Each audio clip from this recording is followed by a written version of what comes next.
U.S. home sellers experienced further decline in profits in the first quarter of 2023. Let's talk about it. What's up, everybody? It's Jamel Gibbs, your family-oriented entrepreneur. Welcome to another video. So in this video, we're going to talk about an article I just received a few minutes ago from Adam Data.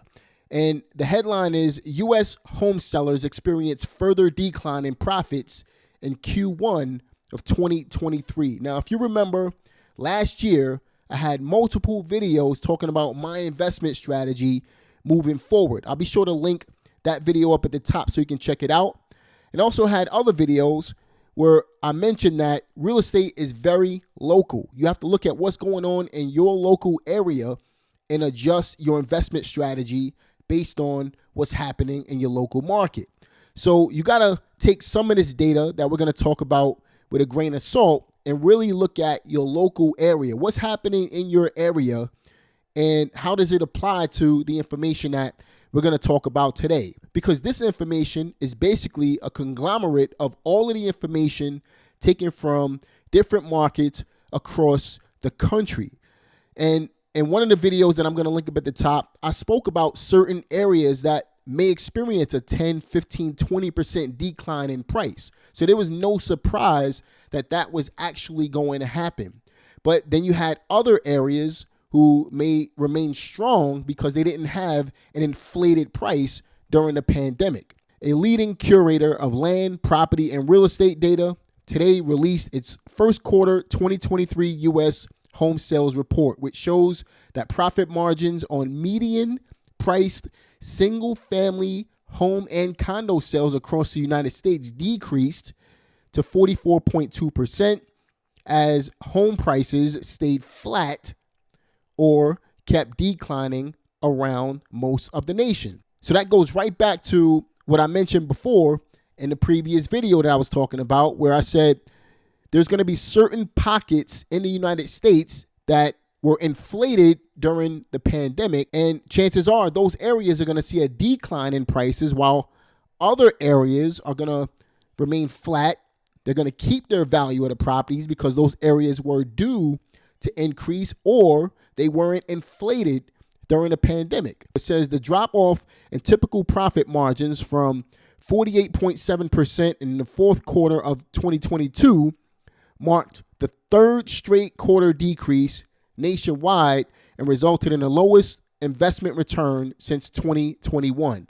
Now look at the years that they're using. 2021, 2022. This is all during the pandemic when property values were skyrocketing. So this really, just looking at these first couple of paragraphs is really not as bad as they're making it out to be in the headline, right? Also, another thing you want to keep in mind, we knew that there was going to be some type of correction being that inflation was up and being that the interest rates were being hiked up. We knew that there were going to be some balancing activity going on in order to be able to level out the market. It continues to say it came as the national median home price rose just 1% quarterly to $321,135, and values commonly went down in almost 3/4 of major housing markets around the country. The typical investment return nationwide did remain high in the first quarter, almost double where it stood 4 years ago. So again, the reason why that's the case is because property values rose considerably.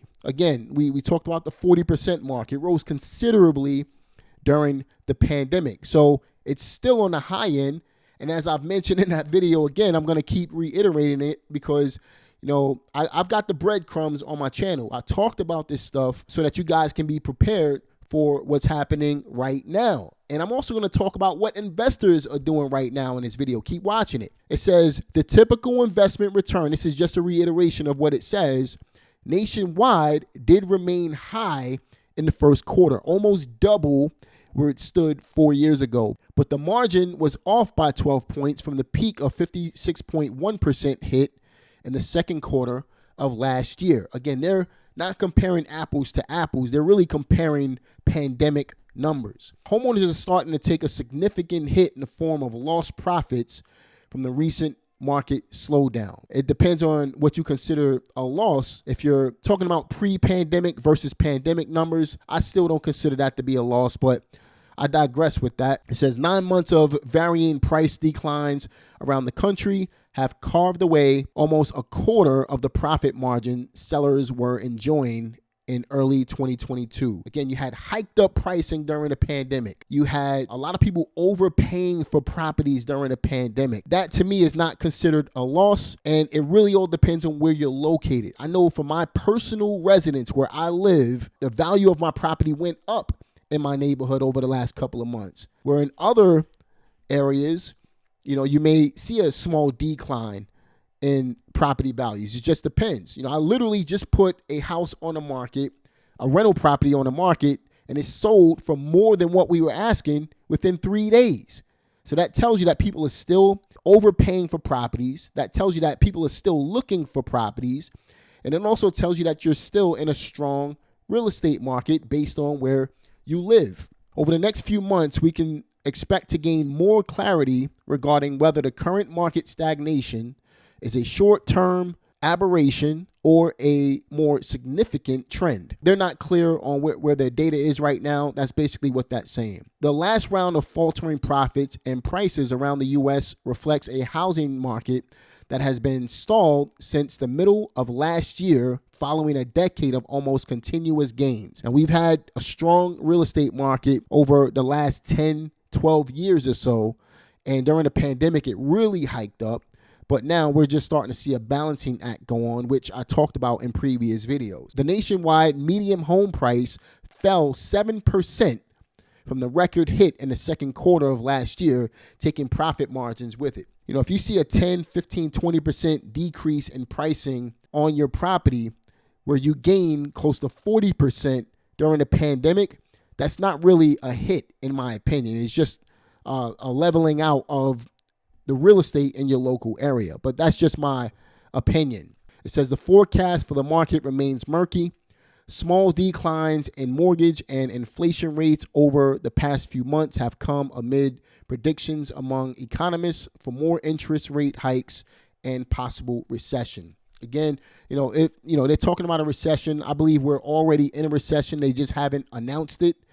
But long story short, this is on a market by market basis. Now, here's where the article starts to get a little interesting. It says homeowners who sold in the first quarter of 2023 have owned their homes for an average of 5.5 years.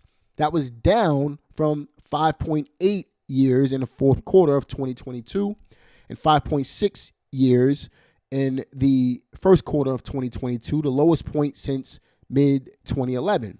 It says lender-owned foreclosures ticked upward but remain low. So when you hear investors talking about a tidal wave of foreclosures that's going to come on the market, this is proof that there isn't a tidal wave. I said that last year as well. I said, I'm looking at the data. I'm not seeing that there's going to be a huge tidal wave and a repeat of 2008 in the market that we're experiencing right now.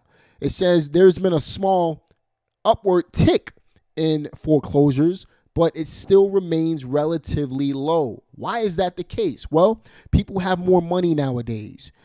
There's less lending fraud, if any. People have more equity in their properties these days. It's a completely different market. You can't compare it to the 2008 market crash. I experienced the 2008 market crash. I survived through the 2008 market crash as a real estate investor. And this market is completely different. So you can't compare the two. You won't be comparing apples to apples. You can see home sales following foreclosures by banks and other lenders represented 1.7%, or only one of every 59 U.S. single-family homes or condo sales in the first quarter of 2023. That's really low. Small uptick, but still relatively low. Now, this is where it gets really, really interesting as an investor, because I told you guys in previous videos what my plan was. I said I was going to continue to buy as the market trickles down, and whether we bottom out or not, I'm still buying based on what happens in the market, because I'm buying for cash flow. I'm buying for passive income. And if I get properties cheaper, obviously it's going to help out. And when the market does turn around, those properties that I were buying on a lower end are going to skyrocket in appreciation. So you continue to buy as the market dips, right? Notice what other people around the nation, other investors have been doing. It says cash sales hit 10-year high. So while the market is seemingly doing bad to people who don't understand investing, you see that cash sales are up. Investors are buying. People with money are buying real estate today, and they're paying a handsome amount of money for houses because they know that the market is eventually going to turn around, or the market is strong and eventually it's going to go right back up. So this says nationwide, all cash purchases accounted for 39.3% of single family home and condo sales in the first quarter of 2023. So cash sales hit a 10-year high. That should tell you that people are in the market. If you're wholesaling right now, cash buyers are out there. If you're doing creative finance, you can still get great deals. Seller financing, subject to, you can get these deals because people are selling at discounted prices. And if you have cash, you're going to get an even better deal. But wholesaling is strong right now. Joint venturing, really strong. Creative finance, really strong. Cash deals, really strong. Cash sales just hit an all-time high. People are buying right now. The latest portion was up from 37.9% in the fourth quarter of 2022 and up from 36.9% in the first quarter of last year. So you can see there's been an uptick because people realize that you got to continue to buy. Savvy investors are buying right now. Real mom and pop, smaller investors are continuing to buy because this is where you gain the wealth in this market. So if you're not buying, you're missing the boat. If you're still waiting on the sidelines, you're missing the boat. There's people out here with money. Even if you wanted to wholesale real estate, if you're not looking for the deals, you're missing the boat. This is proof that the activity is taking place in the market. If we scroll down a little bit, it says institutional investment declines. So you got the big box buyers that have slowed down a little bit, but they're still in the market as well, right? They're still active. They just slowed down. But if you take anything away from this particular article, this is the part of the article I want you to check out and really let it sink in. But don't sit on it too long because I don't want you to miss the boat. I want you to take action more so than anything. Leave a comment in the comment section. Let me know your thoughts on what you think is happening in the market.